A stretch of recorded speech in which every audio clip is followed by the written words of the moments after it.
Are you too following the news about the terrible earthquake, this catastrophe in Syria and in Turkey? Are you terrified by the pictures you see and the news you hear? Are you sad? Are you incredibly sad and don't know what to do, feeling hopeless, feeling helpless, and can't cope with everything you hear? Maybe you have lost relatives or friends or people you once knew, and maybe you're just a sensible person with a loving heart, feeling for those poor people, also for those who have survived. Well, if that's so, I'd like to give you some advice. We feel helpless maybe because we can't travel there, we can't help, we can't donate, but we feel agony and helpless and sad, and maybe even a sense of guilt because they are dead, they are suffering there, and we are here, we are sitting in our warm houses, we have our friends, our family around us, and isn't there sometimes the thought, how can I feel good when others are suffering so badly? Well, that's normal and that's okay, but you should stop with it.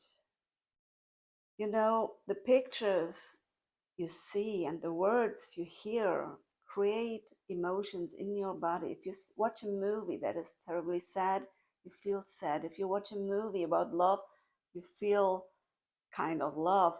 If you're watching a horror movie, you feel terrified. Isn't that so? And if you're a Muslim, what do you think Allah wants you to feel? The Prophet Muhammad said, you should mourn the dead only for 3 days and then stop it. Well, if you are a widow and you lose your husband, there's a longer period for 4 months and 10 days, but you shouldn't suffer so much. It doesn't help anyone. It makes you sad, it's making you sick even, because there are chemicals in your body that make you sick if you suffer for a long period of time. So stop it. Follow the sunnah of Prophet Muhammad and stop it after 3 days.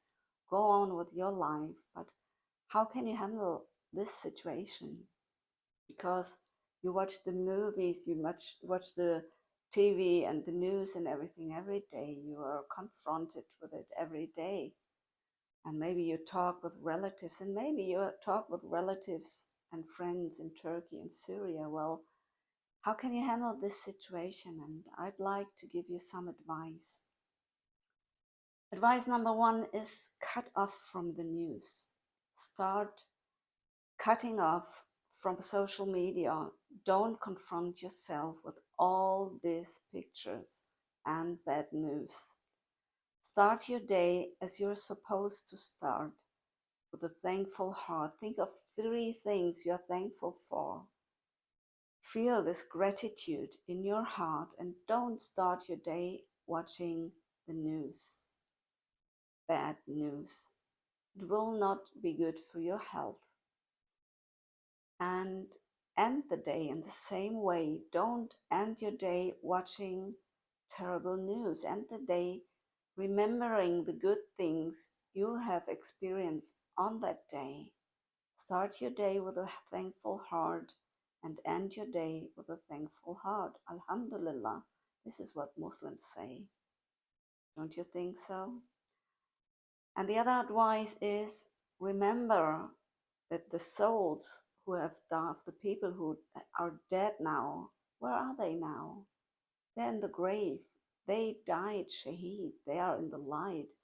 My dad died. He was not believing in anything, but he died of a heart attack. And when they brought him back afterwards, he told me about the light he saw, even though he was not a believer. He was not a Muslim, not a Christian, not a Jew, not believing in God in any way. But still, he experienced this light, this feeling of being in the light, being at peace with everything, and be sure that the people who died in this earthquake are not suffering. They're in the best hands. So why should you suffer now? It's not good. Next advice, make dua.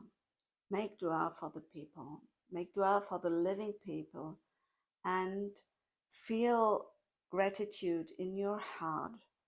Remember the good times you had with the people who are dead now. Remember the good situations and feel gratitude for the times you had, for the good situations, for the laughter you shared. And value this and talk about them. Talk about them in the best way. Tell other people how good they were and feel this gratitude. You know, the gratitude, thankfulness, this is the key for happiness.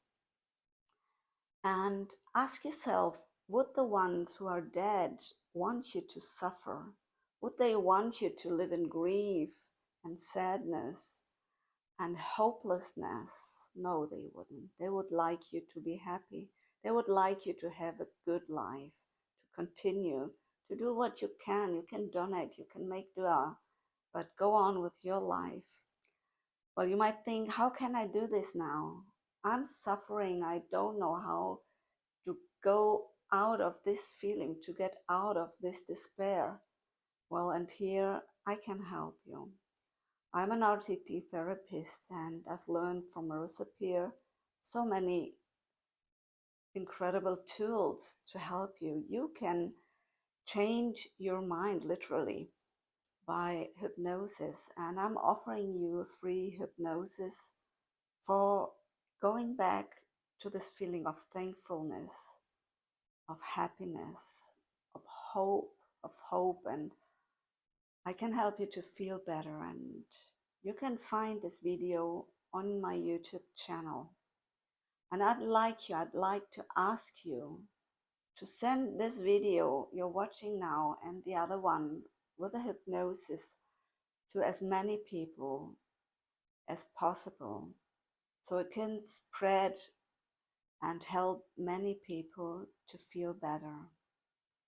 Well, I'm German, I'm a Muslim. I have no relatives lost or friends, but I have friends who are so sorry now and sad, and I'd like to help them, and I'd like to help you. And if you like my video, you can like my video. Yes, and you can send it to other people. And that's all I have to say to you. I wish you all the best. Assalamu alaikum. May peace be with you and with everyone. Bye bye.